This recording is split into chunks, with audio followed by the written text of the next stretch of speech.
Your side wins. There it is. Actually, we'll meet in the middle. This is appropriate. We always do. Hi, everybody.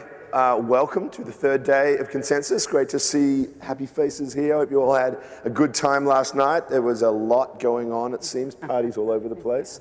My voice, you might gather, is a Happy little... consensus. Is it? I've got the Consensus Friday voice is what I have, yeah. Look, another action-packed day. So a lot to be talking about. Now, if you've all been paying attention, we're doing this thing called the Consensus at Consensus Report. And it is based on 11 workshops. There's a variety of different formats, each of which is focused on a specific issue of concern, things like privacy versus law enforcement. And the one they're doing up this morning is on finding a global regulatory framework. And so you've got people sitting around from various different stakeholder positions discussing this.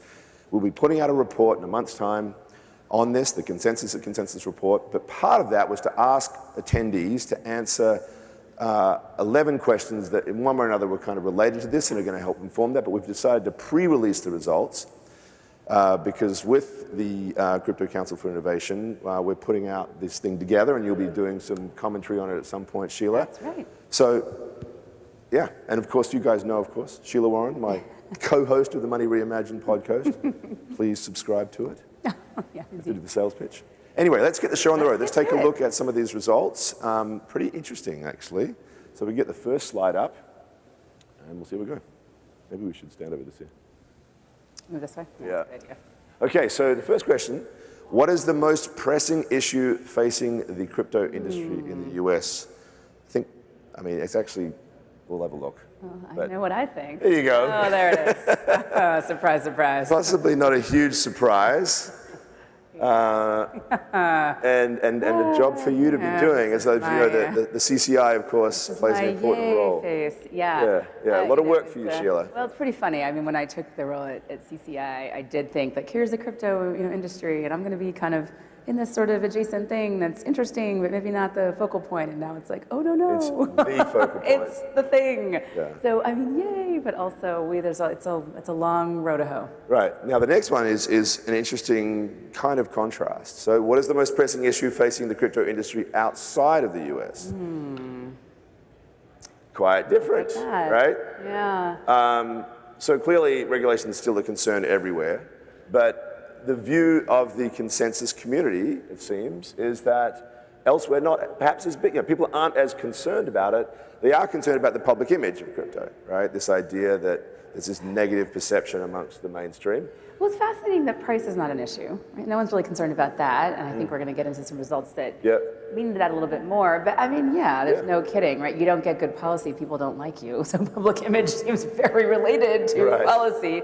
But outside, I think people are understanding that's a little bit more of the concern, and there is less of a negative tone that's being taken, I think, in the mainstream media or in public image towards our industry. Yeah.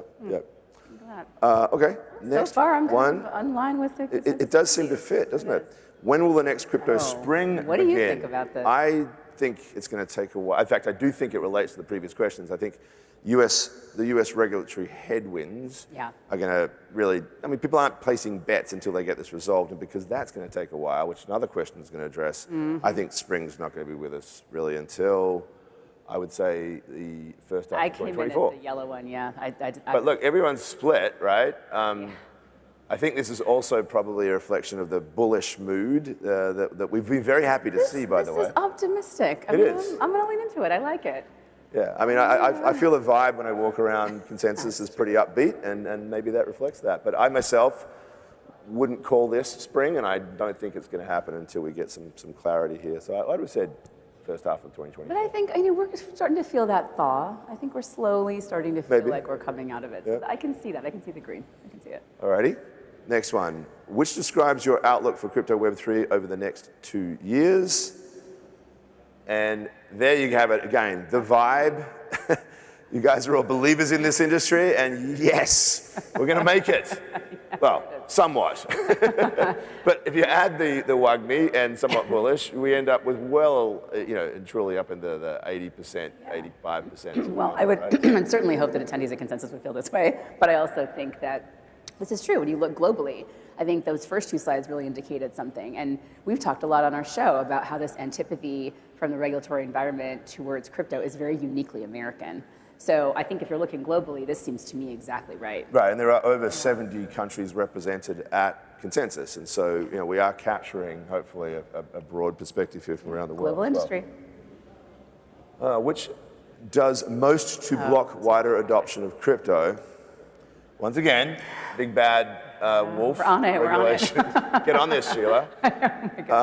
Yeah, well, it'd be helpful if people helped with purple. Maybe. I mean, we've got to. We can all help with purple, right? Everybody, everybody. That's right. Everyone can do their bit to. Yeah, don't steal from people. That's not good for the public. Don't be a criminal. It really doesn't. Don't crazy. be a criminal. Yes. Right?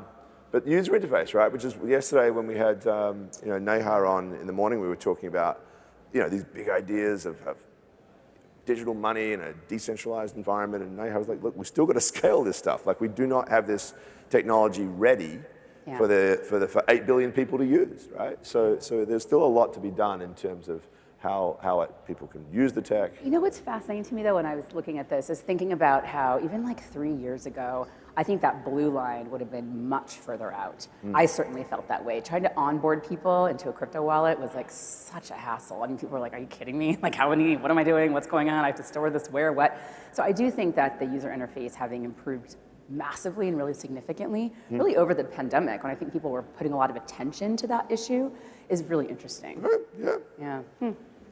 Question 6, how should US crypto companies respond to recent regulatory actions? This was interesting. Yeah, correct. Once again, there's a very clear right and wrong protest. answer here. You're getting that's all your nothing inbound. is not the That's all answer. the inbound of the CCI right there. There it is.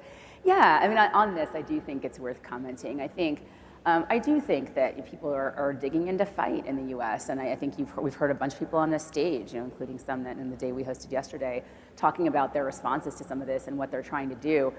It takes a lot of money. It means you're moving things away from user interface, for example, or building product into tackling some of these questions that ideally should have been handled by, I would argue, the regulator in a different and more proactive and constructive way. Yet here we are. Yeah, not to mention brain space, right? Just the sheer amount of energy that you have to put into grappling with these regulatory challenges. Buy your favorite crypto builder a drink is really what if you haven't already at Consensus. For US-based businesses, do you plan to relocate offshore? Okay, so this one surprised me. We've already got more than 10% of people saying yes.